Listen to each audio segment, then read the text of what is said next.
States Connect to Congress. We have Congressman Tony Gonzales joining us live in studio. Thank you so much for being here with us today. Yeah, thanks for having me. Of course, we really appreciate it. We have so much to get to. As of today, actually, ironically, President Donald Trump has officially been in office for 1 month since Inauguration Day. And since then, he's taken several significant actions that you've got to witness firsthand. And he's also just had a major commitment when it comes to border security and illegal immigration and tackling that. So Yes. My first question for you today is, what is your take on everything that he has done so far? But then also, he recently signed an executive order stopping federal funding. Sure. What do you have to say to that and how it's going to impact migrants? Then obviously our community, El Paso, directly impacted. What is your thoughts on that? I'll tell you what, in just a few weeks, it has been fast and furious in a positive way. And it has just been night and day. A big part, I think, of the president's message is, what about us? That's what I always push. And what about our security? What about our kids? What about our safety? What about our economy, our communities?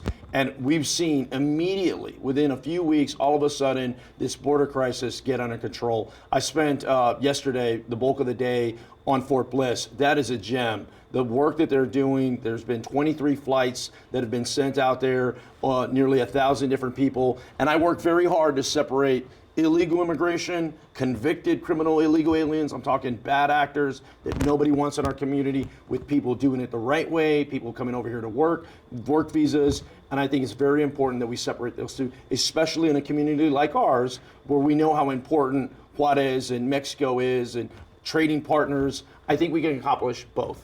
And you know, you mentioned those flights. We saw you post about that on X, just talking about those flights that have been directly flown from here in Fort Bliss. Can you talk about Guantanamo Bay? Do you think that is a good solution to send these people there? And what exactly do you know about that situation and I guess the operation that is happening there? Yeah, absolutely. So I spent 20 years in the military. I retired a Navy Master Chief. I'm the highest enlisted service member to ever serve in Congress. I actually was deployed to Guantanamo, to Gitmo at one time.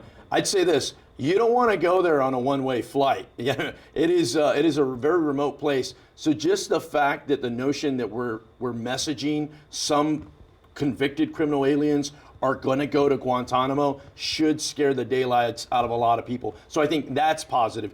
The other part of it too is there's not a lot of infrastructure there, right? So you can't, it's not as if you can house tens of thousands of people. And the operation that is currently happening at Guantanamo, it's not detainee ops. It does humanitarian stuff. It does a lot of other things. But I think it's a good tool in the toolbox that the president is using to basically say there's going to be repercussions for your actions.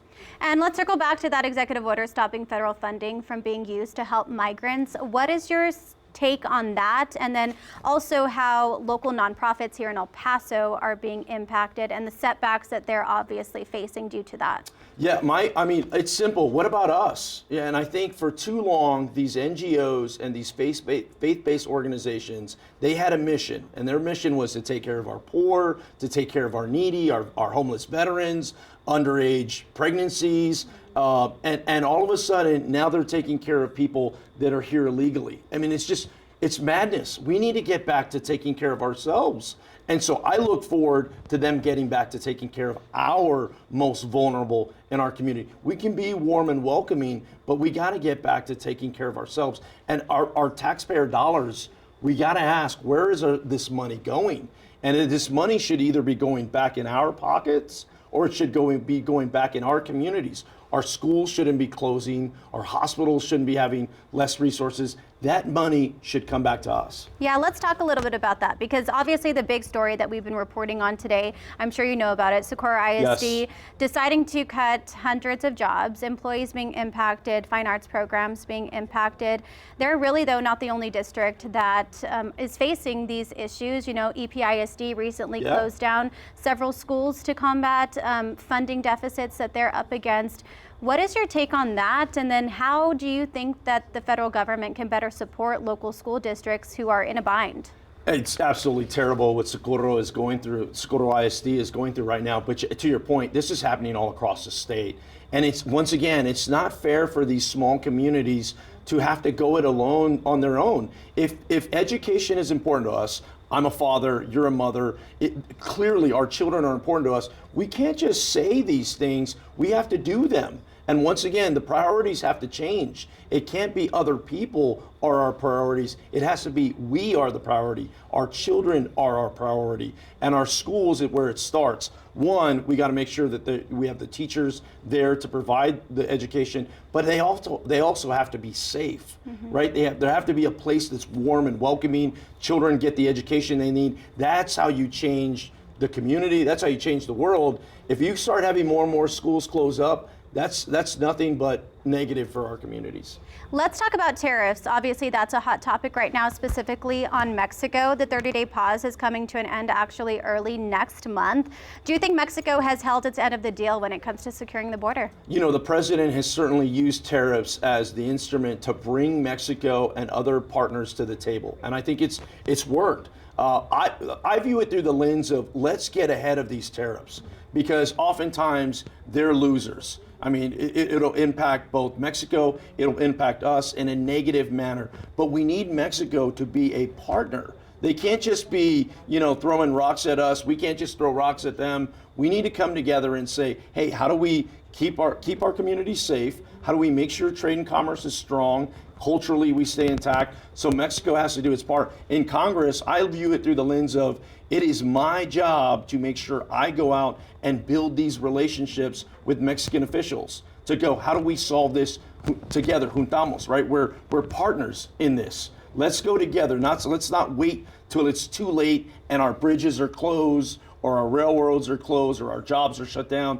Let's get ahead of this problem. I think Mexico's off to a good start, but they certainly have to do more. We also have to do more. What do you think really makes the difference between former President Joe Biden and then obviously President Donald Trump and the relationship that he has now with Mexico's President Claudia Sheinbaum? I mean, I'll be very clear. Mexico got a free pass for 4 years. I mean, they could do no wrong. In every conversation I had with them, the previous administration always said praises about Mexico.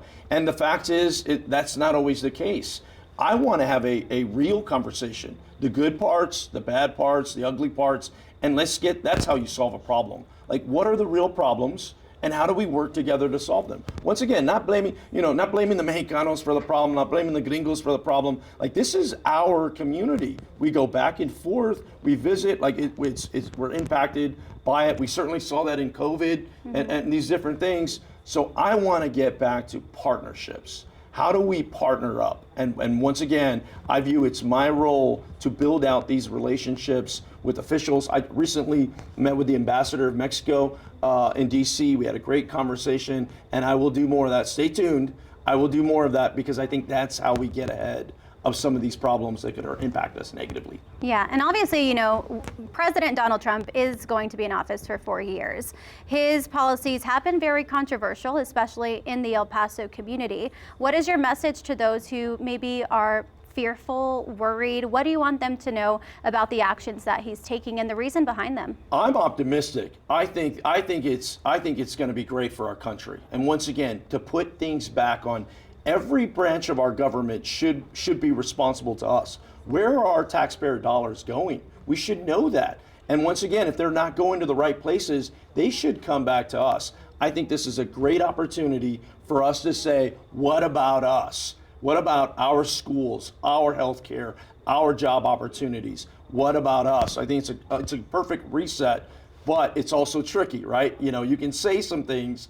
It's much easier to say things than to do them. That's where Congress has to work so hard. The details matter. I'm the new chair of the Congressional Hispanic Conference. This is the Republican arm in the House. There's about a dozen members and from across the country. And we are working very hard to make sure we protect programs that work.